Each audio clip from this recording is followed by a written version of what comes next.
Halo vlog, này video ngày mình tiếp phim và dan post kembal sospa kendai bertuli bro by day bat ka ya day haga air traffic control by day haga air traffic control in airport authority of India dengan page name of post in a junior executive air traffic control Gabaro kadon sos pak kendai bertuli nabentag UR kadon sis pak kendai tuli tag AWS sau kendai OBC pak sopel SC nyausan ada bentag ST kadon live tuli PWB di ini dan 00 ABC C dan santali dengan petang kini kibadan kamha and pet qualification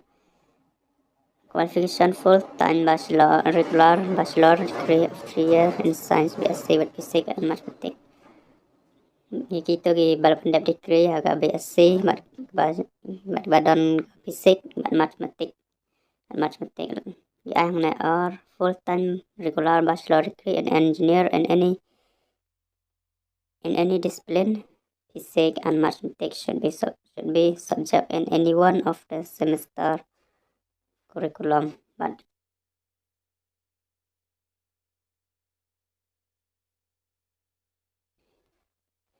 candidate shall have minimum proficiency in both spoken and written English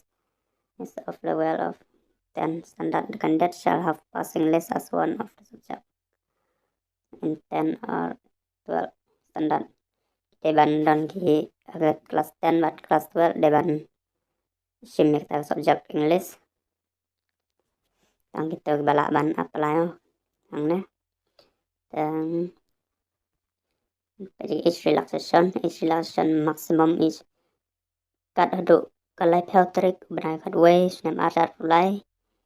nong apply kide bandan apa ka art penyau senam kide bandan apa art penyau senam kam kibu akna maximum age limit tiga minimum age limit pat tarai haduk banadap ya kadikri lalat bethe kita ga minimum age limit tiba bet hang tangga maximum aduk ka tarik tekan deban dan apa ka art penyau senam kadon age relaxation sansnya mentagi SC ST but trisnya mentagi OBC dengan pejana ka opening date on online application nando ka application kan sedang nando ka citerek banai way senam arjar apply last date ban apply pat dengan online application live how trick banai way senam arjar apply tapi ban apply hagan website bala ayang na www.aai.aero super kalong cejar tengka bat nagenta ki SC ST PWD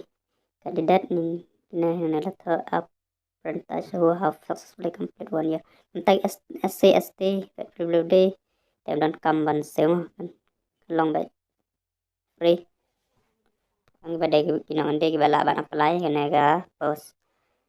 taladat ko ban tip hampane panggana la ban download kana ga notification bat sampai website bangan sebut ka po description dan po ka comment section ta vlog bless bon